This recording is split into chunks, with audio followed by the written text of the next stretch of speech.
Study IQ IAS, अब तैयारी हुई affordable. Study IQ presents the podcast में आप सबका स्वागत है। लास्ट एपिसोड में हमने राज्यसभा को डिटेल में समझा था। आज के एपिसोड में हम पार्लियामेंट्री कमिटीज के बारे में डिस्कस करेंगे। सर, क्या आप हमें पार्लियामेंट्री कमिटीज के ओरिजिन के बारे में कुछ सिंपल वर्ड्स में बता सकते हैं? बिफोर वी स्टार्ट, मैं आपको बताना चाहता हूं कि this is not an ad. ये स्टडी IQ का ग्लोबल विजन है कि एजुकेशन को अफोर्डेबल और इफेक्टिव बनाया जाए और यूपीएससी की प्रिपरेशन में प्रीलिम्स से लेकर इंटरव्यू यानी कि P2I प्रोग्राम स्टूडेंट्स का साथ देगा, right from the prelims, mains and finally interview तक।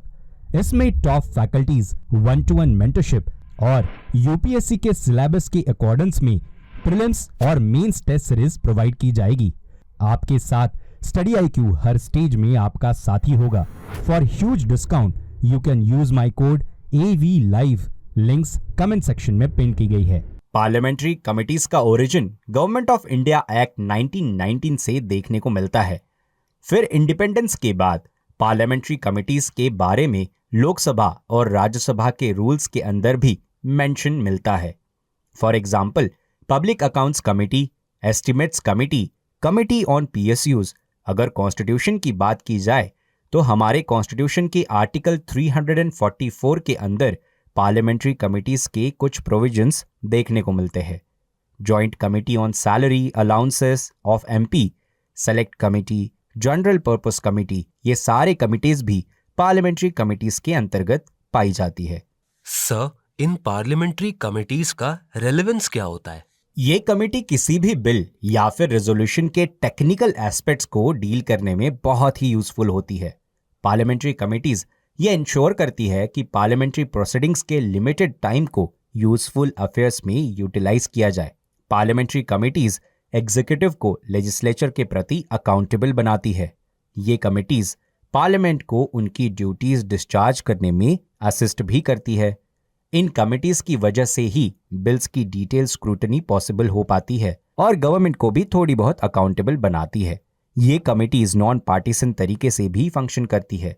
इतना ही नहीं, ये कमेटी ये भी इंश्योर करती है कि अपोजिशन एग्जीक्यूटिव को कंट्रोल भी ना कर सके और क्रिटिसाइज भी ना कर सके। इतना ही नहीं, ये कमेटी ये भी इंश्योर करती है कि अपोजिशन एग्जीक्यूटिव को कंट्रोल भी कर सके और क्रिटिसाइज भी कर सके। पार्लियामेंट्री कमिटीज फाइनेंशियल प्रूडेंस को भी इंश्योर करती है। सर, अब हम इन कमिटीज के फॉर्मेशन को जानना चाहते हैं। क्या इनके फॉर्मेशन के लिए कुछ कंडीशंस होती हैं? पार्लियामेंट्री कमिटीज को हाउस के प्रिसाइडिंग ऑफिसर इलेक्ट करते हैं या फिर अपॉइंट भी करते हैं। लोकसभा के केस में प्रिसाइडिंग ऑफिसर स्पीकर होते हैं और राज्यसभा के केस में चेयरमैन। इन कमिटीज को स्पीकर या फिर चेयरमैन के डायरेक्शंस के अंतर्गत फंक्शन करना होता है। ये कमिटीज अपनी रिपोर्ट को हाउस के प्रिसाइडिंग ऑफिसर को सबमिट करती है।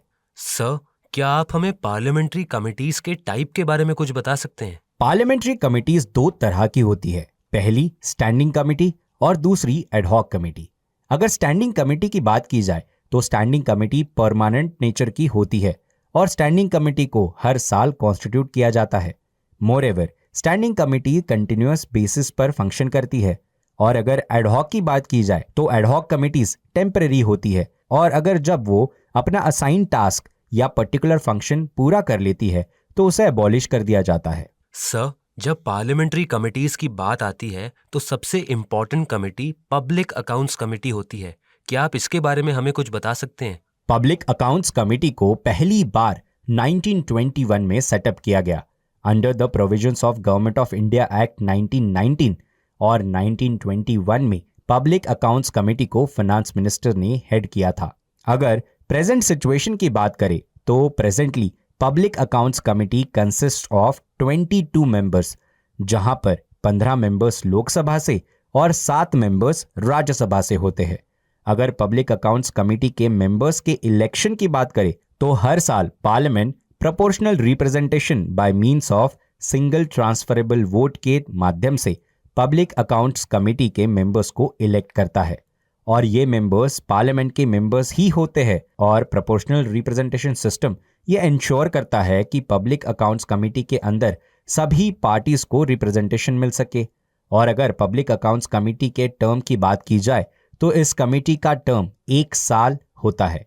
स्टूडेंट्स को ये याद रखना चाहिए कि कोई भी मिनिस्टर इस कमेटी का मेंबर नहीं बन सकता और इस कमेटी के चेयरपर्सन को लोकसभा के स्पीकर के द्वारा अपॉइंट किया जाता है। हमें ये ध्यान रखना होगा कि 1967 से एक कन्वेंशन को फॉलो किया जाता है जिसके अकॉर्डिंग पब्लिक अकाउंट्स कमेटी के चेयरमैन को अपोजिशन पार्टी से सेलेक्ट किया जाता है।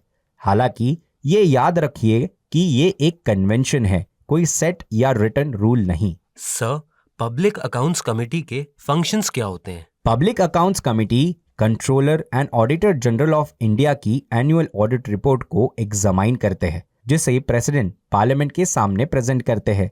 बेसिकली पीएसी यानी कि पब्लिक अकाउंट्स कमेटी कैग की 3 रिपोर्ट को एग्जामाइन करता है।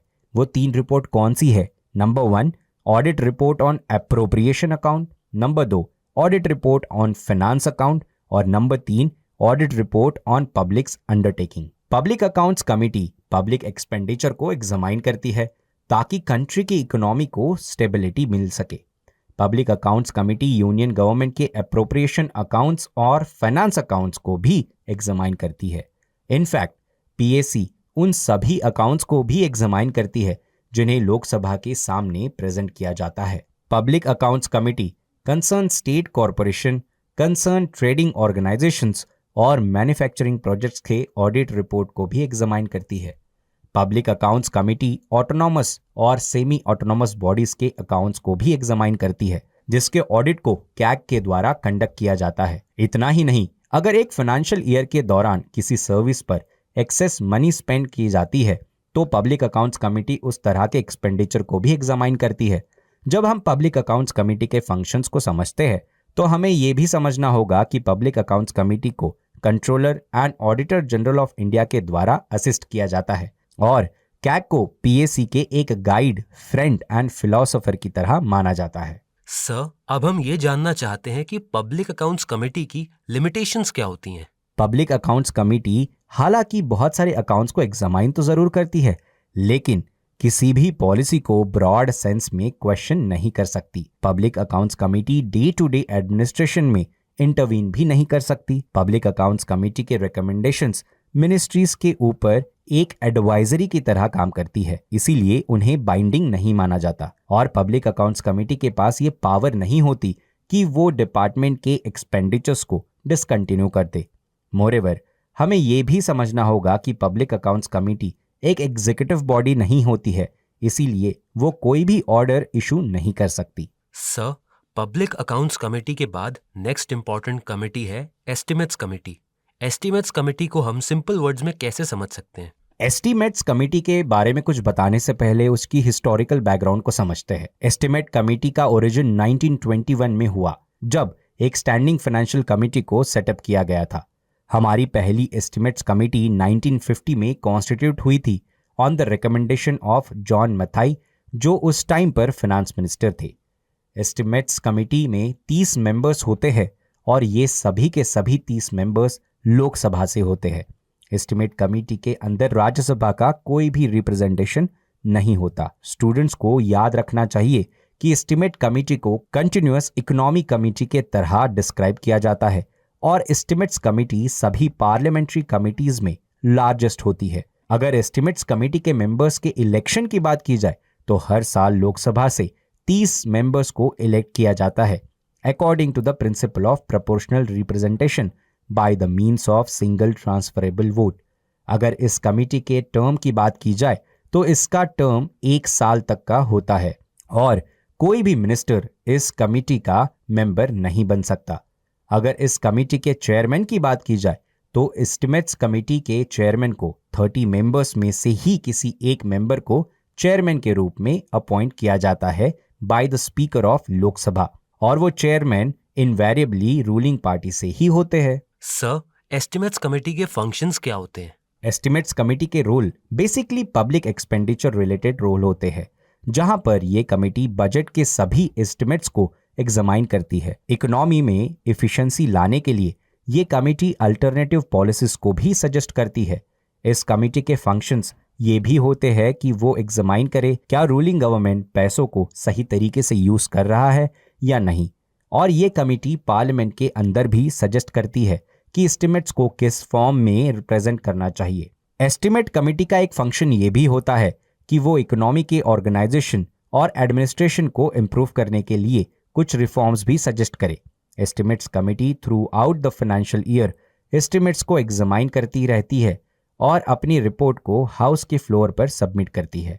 सर, क्या आप हमें इस कमेटी के कुछ लिमिटेशंस के बारे में बता सकते हैं? एस्टिमेट्स कमेटी बजट के एस्टिमेट्स को एग्जामाइन करती है। ये एग्जामिनेशन वोटिंग के प्रोसीजर के बाद होता है, वोटिंग से पहले नहीं।